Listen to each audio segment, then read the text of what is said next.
Welcome to another episode of Distilled Wisdom. I'm your host, Adam Ferracane. This is Adam's Corner, my chat with you one-on-one.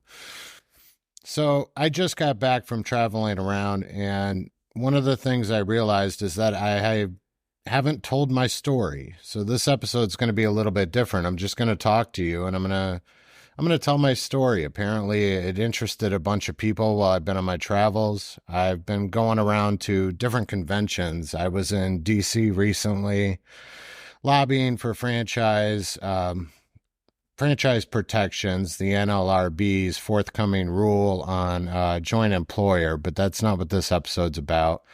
And I just got back from Philly, where I was at a franchise convention. It's called the Franchise Springboard, and this is for emerging franchise brands. While I was there, everybody kept inquiring about Refresh, my story, the journey, how we came up with the concept. And I realized that I've never told my audience about me. I find it a little weird talking about myself, and I've never actually gone through my journey and my story. So I created this podcast to interview successful people, and I guess I'm in, some circles considered a success now. Refresh is on the Inc. 5000 list as one of America's fastest growing businesses. And I think it's important now that we're franchising that I'm fully transparent and I share my story with the world. So I'll try to summarize and keep this, as simple as possible, and make sure that we're not drawn out. I'm not writing a book here, but my name's Adam Ferracane, if you don't know me, and I grew up outside Chicago in the suburbs, and I had a pretty normal childhood. When my folks got divorced, I went through a little bit of a stronger adolescence period than most people do, and I've never mentioned this publicly, but I'm actually a recovered drug addict. And this is one of the drivers and one of the things that's pushed me to be a better person in my life was that experience of I got addicted to heroin, and I did a lot of other drugs throughout my youth. And I lost a lot of good friends along the way.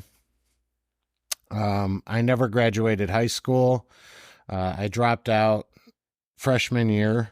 I didn't even go to a regular public school. Believe it or not, I had authority issues, hence why I now own my own business, so that I have a little more control over the day to day. But, so I wasn't the model student, I wasn't the model kid, and I was still able to build what I've built today. But my childhood was, a little rocky. I've gone through things that I know a lot of people out there have, but the majority of people don't experience in their lifetimes. And I feel that it made me a tougher person in my life.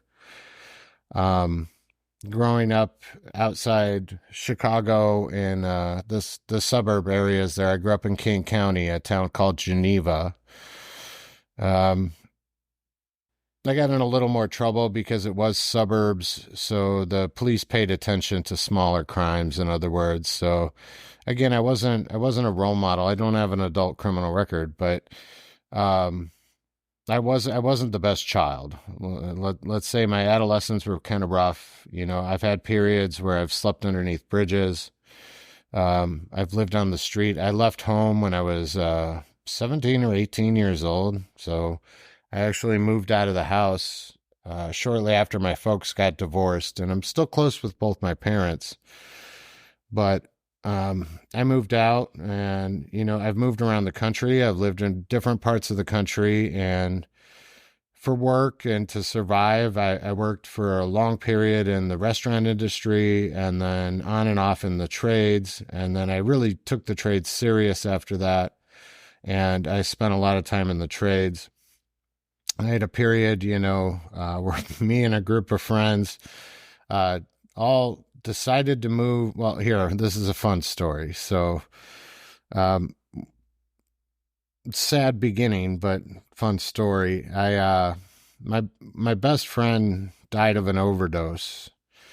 And when he passed away, We were all kind of going through a rough time. And the days following his funeral, uh, mind you, we're underage, but we're out at the bar, and we're contemplating leaving town, right? You know, we're gonna go explore the world. Mind you, we're 17, 18 years old at this time. So we're gonna go leave the world, and we planned the whole thing out that evening. And we pulled out a map, and we decided where we're gonna go, and we landed on Florida.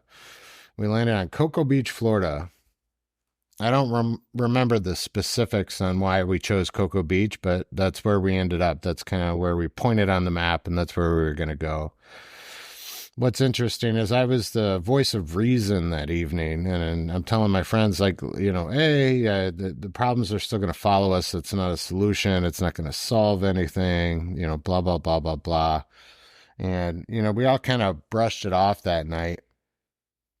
And we left the bar, and I don't recall what triggered it, but I got into a confrontation with somebody, and I ended up getting in a fight at a carnival. And luckily, the guy didn't press charges, but the cops did show up, and they didn't arrest me for that. But he didn't press charges, so I didn't get arrested for assault or anything like that. But I did get arrested for public intoxication or drinking as a minor, one of the two. And so I went to jail that evening. And when I got out of jail the next morning, this is back before cell phones or anything. So I walked to the nearest White Hen, which is Illinois' version of 7-Eleven. I don't know if they exist anymore. But I walked up there, and I used a payphone to call all of my friends. And I was like, we're leaving. We're leaving today. We're going to Cocoa Beach, and we're moving. So we did. We literally sold anything we could. Like, I remember I sold a punching bag, and, we came up with like $450, something like that. And we decided we're going to move to Florida with $400 between three of us or four of us. And we packed into two cars, and we moved to Florida. True story, I actually lost my car on the way down there. I got impounded by Georgia State Patrol because the muffler was falling off. I'm telling the story to give, reference to how I had nothing, and I didn't really have much of a future at the time. And I moved down to Florida, and sure enough, our problems followed us. We still continued to use drugs down there. Got into a lot of trouble. We convinced an extended stay motel to let us all share a room. So there were three of us. We had all three of us piled into one tiny, tiny hotel room. And we ended up, getting by, but I got a job the same day we got to town. I waited tables for an IHOP. My buddy got a job a couple weeks later, roofing. And ultimately, things just continued to go south in Florida. So I stayed there for a little over a year, getting into trouble. And I could tell stories for days about my time there and prior to leaving. But I'm going to step back a little bit. When I was younger, before I got into drugs, my mom gave me a book. Anybody watching this, if you're interested in business or success, I'm sure you've heard or read this book. But she gave me Rich Dad, Poor Dad, and that's, roughly when it came out. And I read the book Rich Dad, Poor Dad, and that was my first experience with thinking outside of the norm, as Robert Kiyosaki would say, the rat race, right? And I experimented prior to getting into drugs with my own landscaping business as a kid and a bunch of other things. And none of them really panned out, but I did better than, the average person that was working at McDonald's or something in my age group. And I earned more money doing that than they did. But I picked that back up after deciding to get sober. And I moved from Florida to Georgia. My dad had relocated there. And I worked and lived in Georgia for a while. I did a carpet cleaning there for a while. I did some fine dining there. And me and my father decided to start an online furniture business, which I had for probably about 2 years, and we did okay with it. It paid our bills. That was back in the eBay days. We were selling furniture on eBay, and we ran across some problems with logistics and the shipping. And orders would get damaged, and we kind of get screwed over because of packaging requirements by the shippers. But again, that's a whole nother long story. That was my next attempt at business, after the stuff I tried as a kid, like mowing lawns.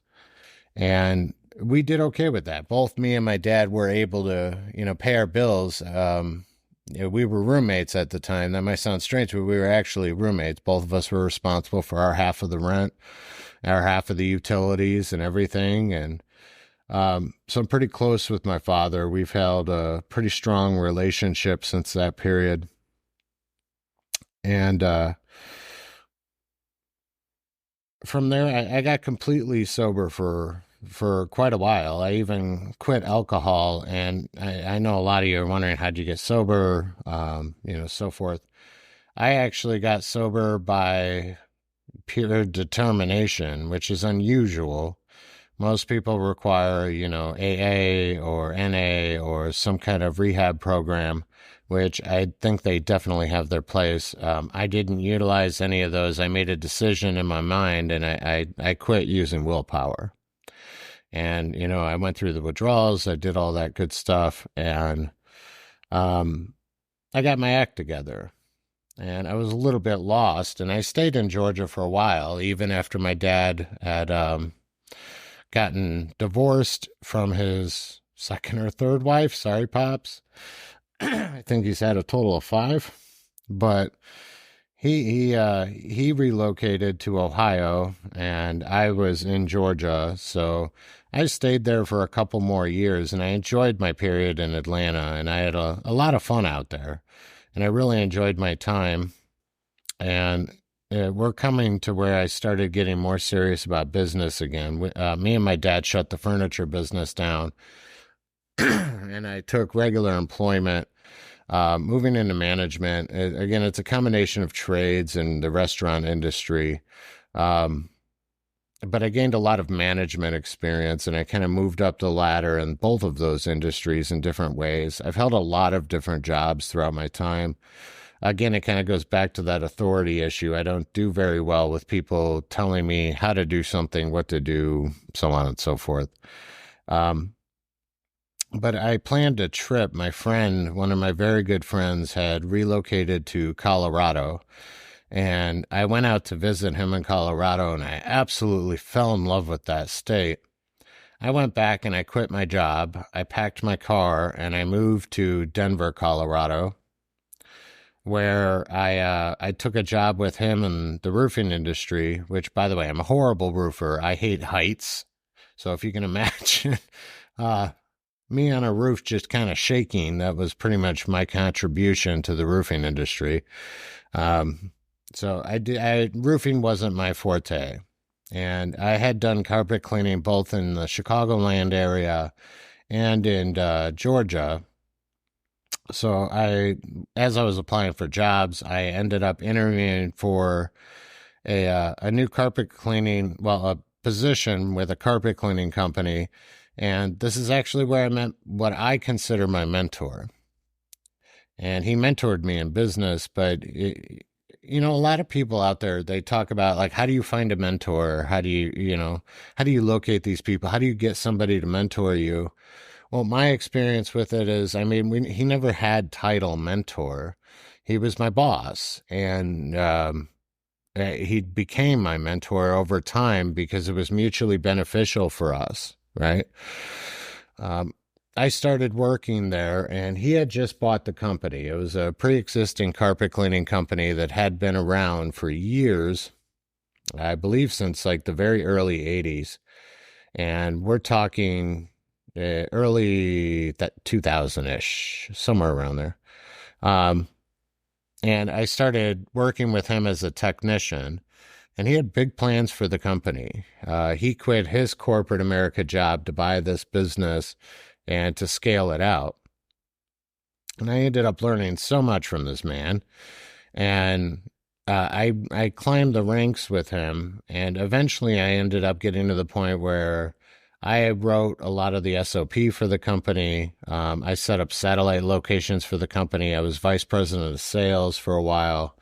And him, me, and another gentleman there were the three primary pushers of the company, pushing everything forward. And we helped scale this small $2 million a year carpet cleaning business in Denver, Colorado to, I believe we were in 6 states when I left the company, and, doing tens of millions of dollars annually in revenue.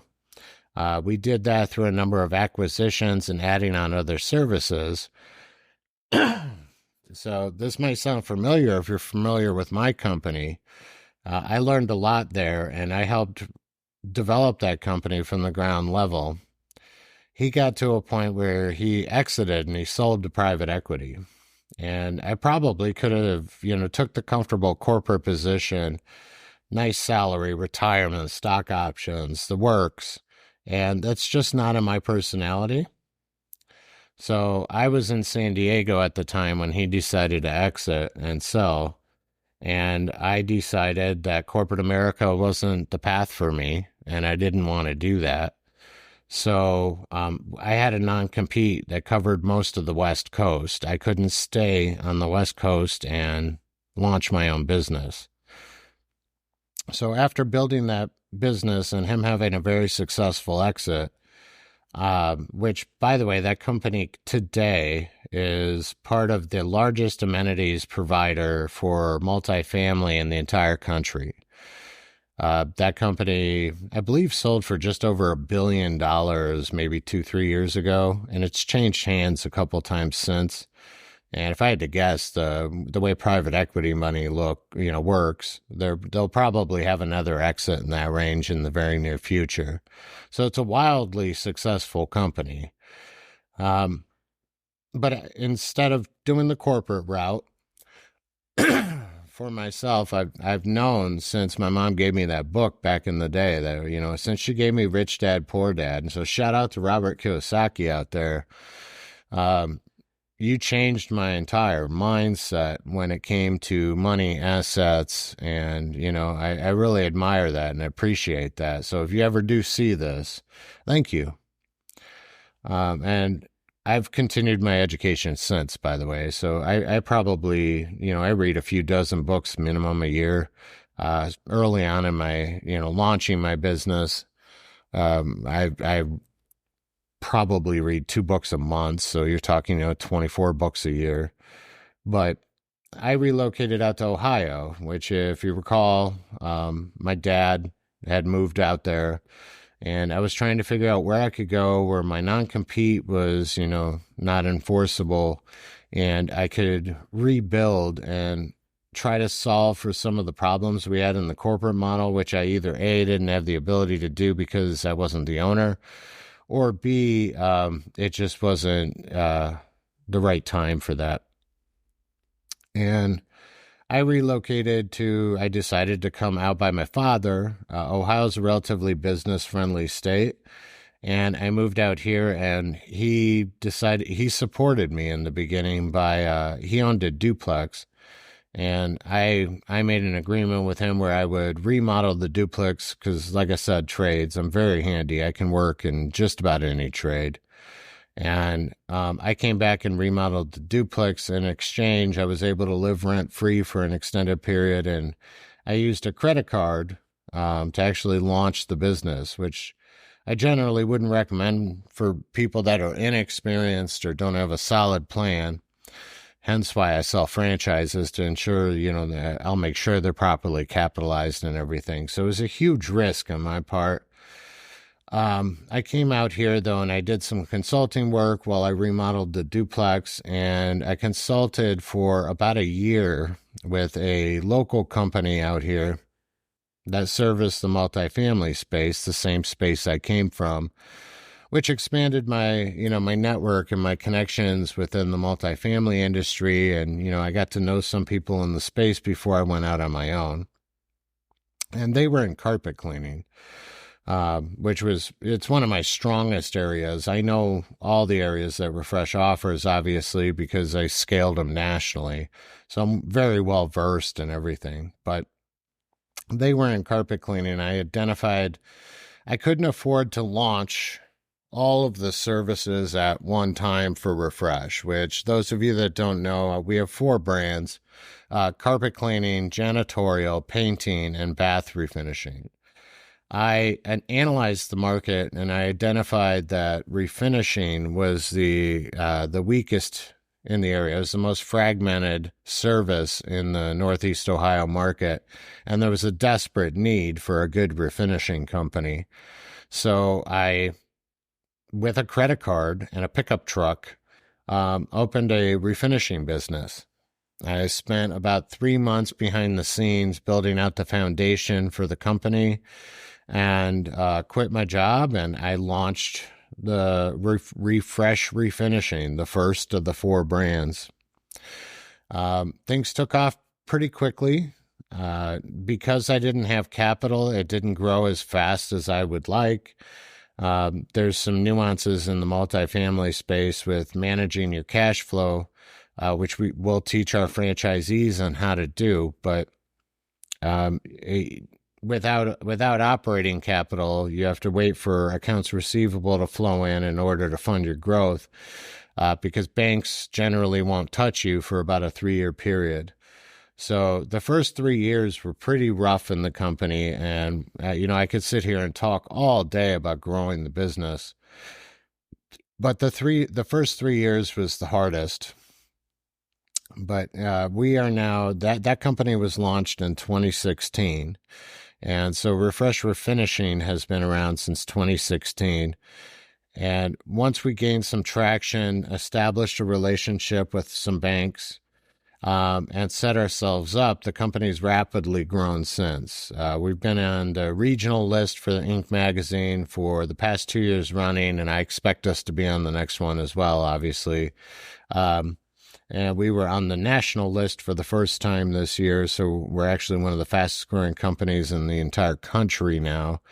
And we started scaling in the other services as the company developed and matured. And we added in, the next add-on was paint. And then just over the last year or two, we've added on Refresh Janitorial and Refresh Carpet Cleaning. Now that my non-compete's expired with the company I consulted with, I couldn't even do carpet cleaning because I was under contract with that company. And that's pretty much my story. So I went through life very unconventionally, and I fought things, and I did everything the hard way, and I made a lot of mistakes along the way. And I decided I was going to learn the hard way. And the reason I do what I do is I want to help other people in situations like I was in. Most people in that situation, or early stages in those situations, are not going to be able to afford a franchise with Refresh yet. But my plan for the company is to have second chance programs and to take people that have made mistakes in life and transition them into business ownership eventually. We don't know what that looks like yet, but in the future, that's going to be the main mission of Refresh, is to allow people to come in and be an employee either at a franchise location or for a corporate location, and have a clear pathway into business ownership and to build themselves up. So I don't do what I do, ironically, to make money. Obviously, money is important in business, and it's a resource, but I'm not that individual that's in this for the money. I want some fancy things. Don't get me wrong. I joke about this with our team. One of my goals is a private jet, and I will have that private jet one day. But aside from that, I'm pretty simple, and I have pretty simple needs. And so I've been able to reinvest into my business and get it to the level it is today. And again, we are one of the more successful companies in the entire country, and we're only getting bigger. The conventions we were at, I had private equity money talking to us, And we're getting to larger levels. By the way, the company is going to stay privately owned and held, and we're not going to take any private equity money for the near future. So if you don't know what Refresh is, by the way, I'm a new franchisor. So I got to add my little plug in here, right? I'm looking for people to help me grow the brand.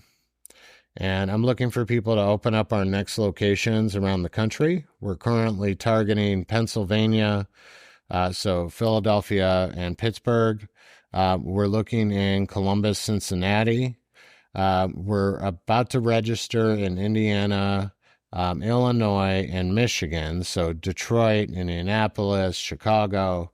And we're going to start pushing territories out in those markets first.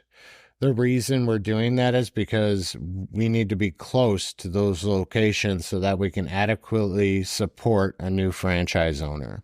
If anybody's watching this and you're looking for an opportunity and you have access to some capital and you feel that this is something, a mission that you would enjoy, and that we're going to have programs to give back. We're going to work on that second chance plan for a lot of people out there. It's one of my favorite things. You know, we have a number of recovered addicts that work for me in the corporate market. And I try to mentor my team as best I can, and I try to be there for them. I offer time on my schedule to help people that work for the local market to come to me with questions on how to repair their credit report, or, just general advice that I may be able to support them with. And I think it's important that we give back. And I can't think of a better mission for myself than making other people financially stable and wealthy, and helping them build a future for themselves. And that's why I do what I do. The franchise model is dual purpose. It solves a problem that I had with my mentor under the corporate model.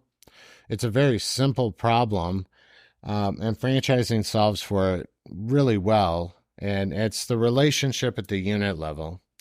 Under the corporate model, when we open up satellite locations, one of the main problems is the relationship would fall apart after that manager opened up the location. So we would launch the market. You'd have a manager out there, a lot of times myself, opening up the market, building relationships at the unit level, meaning with the end user, the property managers, and opening up that location. And then once I would move to a different market, or we would place new management in, the relationship would dwindle and the market would start to decline. Franchising solves for this because I get dedicated owners in those locations that build those relationships, but they're not leaving right away. And so they're going to do so much better with growing that business, and they're vested in it. So it solves for that hiccup right there in the local market. There's so many benefits to our franchise model. It's very unique. There was a lot of excitement for it at this local convention I went to. I'm talking to franchise experts and people that lead in this industry, some very large companies, and they're really intrigued by our model.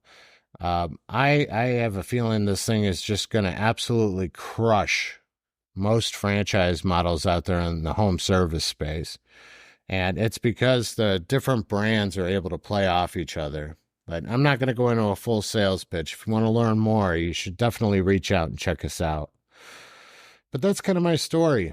I think it's important that I tell my story and that everybody knows who I am and where I'm coming from and why I do what I do.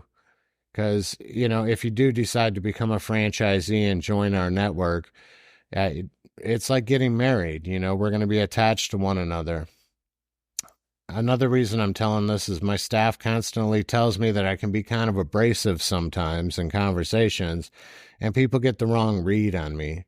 So I'm definitely a very serious business person, and I can be kind of abrupt sometimes. But the reality is this is all coming from my heart, and everything I do is to support the franchisees, the people working in the network, and everybody in the entire Refresh brands. So that's my story. You heard from me. People were intrigued by my story and how I essentially came from nothing, you know. A politician will tell you all the time, I struggled back in the day. Half those people don't know what struggle is. I lived on the goddamn streets and I was able to do this. Anybody can do it, but I could have did it so much faster with the right support, the right people, and the right processes. And that's what we built here. I want to help other people go to the next level. Anyway, this has been Adam's Corner, my chat with you, one-on-one.